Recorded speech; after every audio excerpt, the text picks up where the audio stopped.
feel like I need a slate. I'm like, hey guys, my name is Sarah and I'm a professional musical theater actor. But that's not what I'm doing today. I'm trying to be a little bit more real, a little more chill. I'm just talking to y'all today. 2023 has been somewhat of a wild roller coaster ride for everyone involved. So take a second to congratulate yourself. You did it. You made it through the whole year. Good job, you. We gotta celebrate that we did that. Cool thing is, I think that we have gone through way too much in 2023 for 2024 to not be a freaking awesome, fantastic year. Because there's no way we went through all that just for it to continue to be terrible, right? I think like most people, about halfway through this year, a little more than halfway through this year, a few of us, if not majority of us, and me included, went through kind of a rather large crisis. Personally, it felt like my life just got hit with this giant reset button.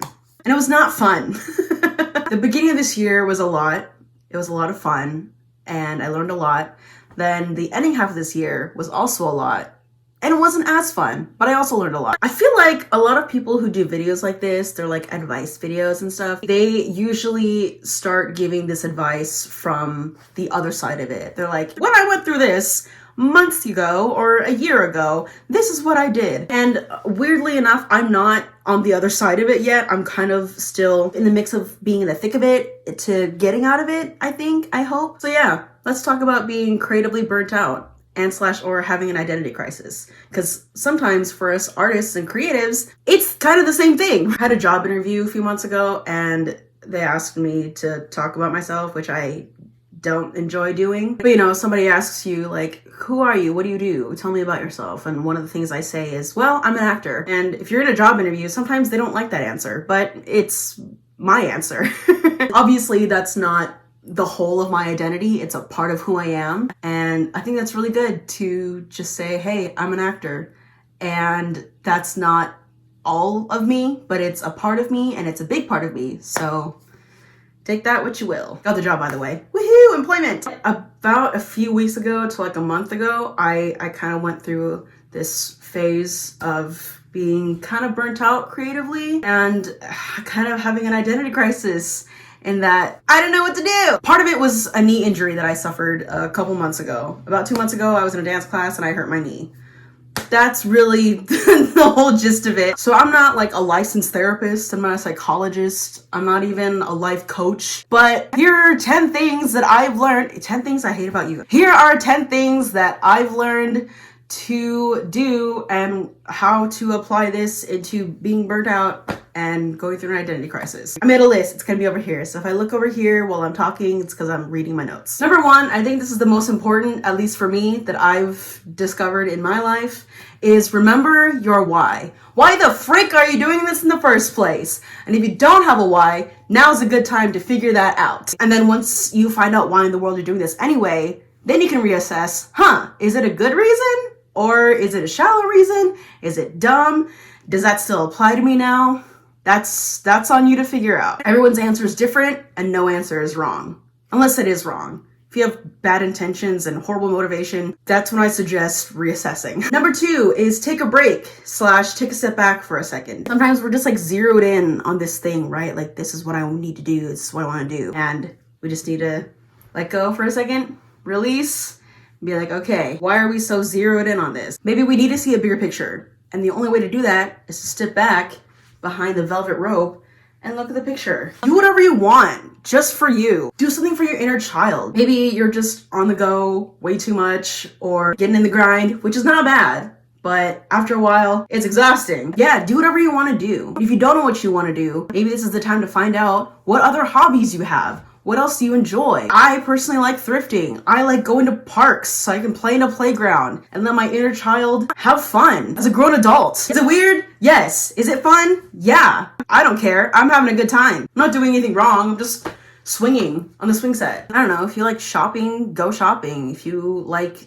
going to spas and getting massages, do that. If you like staying inside and doing absolutely nothing all day, do that. Rewatch some old cartoons. Go back to your favorite TV show. Like revisit things that you thoroughly enjoy as a person. Number 5, express yourself in that medium just for your own enjoyment and release. I'm not a big fan of singing myself. I don't enjoy singing, which is weird for a musical theater actor, but I do it anyway. Lately, I've just been singing for myself and to myself, not for training, not because I'm rehearsing, and not because I'm trying to learn a different song for an audition or anything like that. I'm just singing because I feel like it, or I have a lot of thoughts and emotions and I need to release it in a musical theater song. Like sometimes I'm feeling Waitress, so I'll just sing Waitress to myself. I'll revisit a song that I used to sing and see how I feel about it now, because life happened and now I have different experiences and I can release that in this song. I forget exactly verbatim what this phrase is, but comparison is the greatest thief of joy. I talked about this in other videos. I think it was when I was talking about taking dance classes. In dance classes, it's really hard for me, at least for myself, to not look at other people in the mirror or around in class who are better than me,